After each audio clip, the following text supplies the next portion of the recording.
Caríssimos irmãos e irmãs, reconhecemos que em nós existem todas as marcas do homem terreno, naquele sentido em que nos falava a segunda leitura. Se examinamos a nossa vida,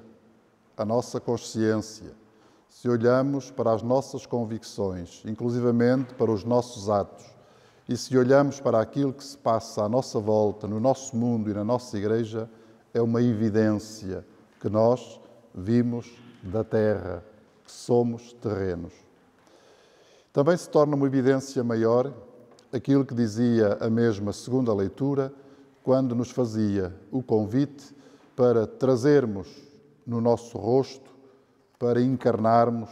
para trazermos em nós a imagem do homem celeste. E o texto esclarecia que essa realidade do homem celeste e essa imagem do homem celeste nós podemos alcançá-la e encontrá-la se nos configuramos com Cristo, aquele que veio do alto. Recordamos tantas outras palavras da Escritura que nos dizem: aspirai às coisas do alto. Ou então, se quisermos, estamos no mundo, mas sem ser do mundo. Não podemos, pura e simplesmente, configurar-nos com a realidade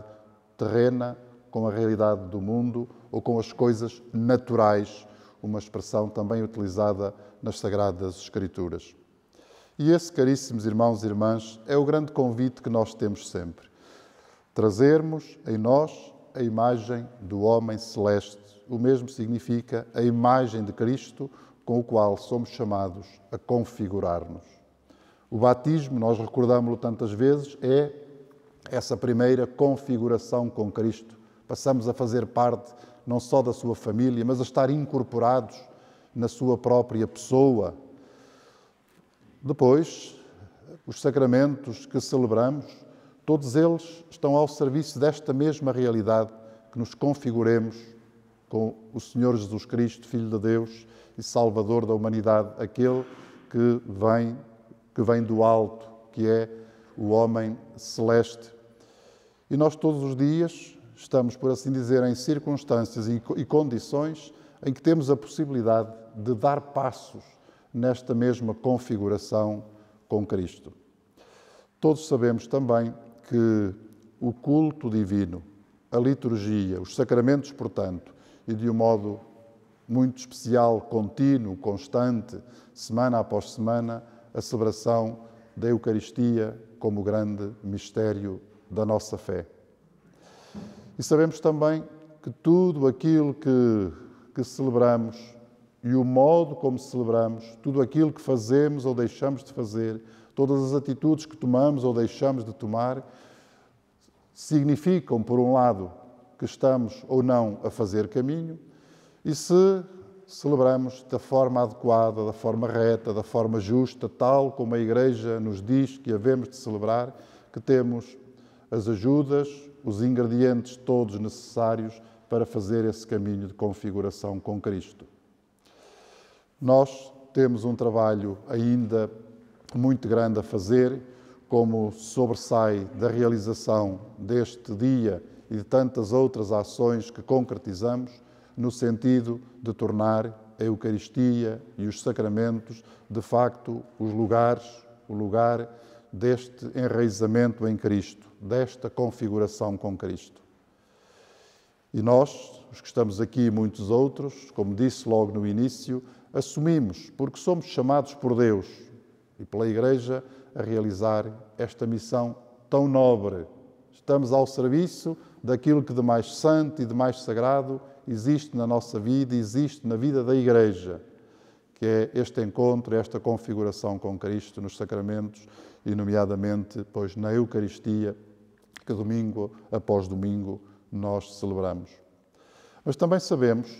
que, de acordo, aliás, com aquilo que nos dizia o texto do Evangelho, com esses horizontes que nos abria, que não podemos pura e simplesmente ficar fechados no templo cristão ou na liturgia bem celebrada e muito bela e muito profunda, porque tudo isso nos há de conduzir a uma vida com todos estes contornos bem claros e evidentes que nos referia o mesmo texto do Evangelho. Havia uma palavra que nós destacamos sempre, que é a palavra amor ou a palavra caridade, nas diferentes realidades, situações e circunstâncias, alargando tudo isto à totalidade da nossa vida. Nós somos aqueles que acreditam pela fé, que celebram a mesma fé e este encontro com o Senhor Jesus Cristo. Somos aqueles que têm o dever e a oportunidade de escutar a palavra, nos deixarmos iluminar pelo Espírito Santo, de edificar a comunidade cristã de forma coesa, de modo que ela mesma seja essa expressão da fé que recebemos, mas temos também a missão, como nos tem sido tão frequentemente e de forma tão incisiva recordado pelo magistério da Igreja, nomeadamente pela voz e pela boca do nosso Papa Francisco. A tal Igreja em saída.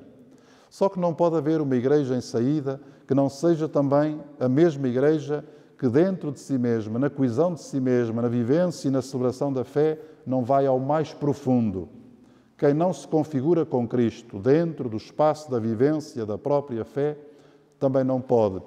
levar ao mundo esta mesma imagem do homem celeste de que falava o texto da Escritura. São sempre as duas dimensões fundamentais da nossa fé, são sempre as duas dimensões fundamentais da nossa vida. Ad intra, a coesão, a celebração, o aprofundamento da fé, pela catequese, pela oração, nomeada, pois, acima de tudo, pela liturgia, e depois as manifestações da própria vida ao serviço da realização do mandamento do amor, não como uma coisinha pequena de uma relação de duas pessoas ou de três pessoas, também inclui isso, com certeza, mas do amor num sentido muito vasto que engloba tudo aquilo que nós somos e tudo aquilo que nós fazemos.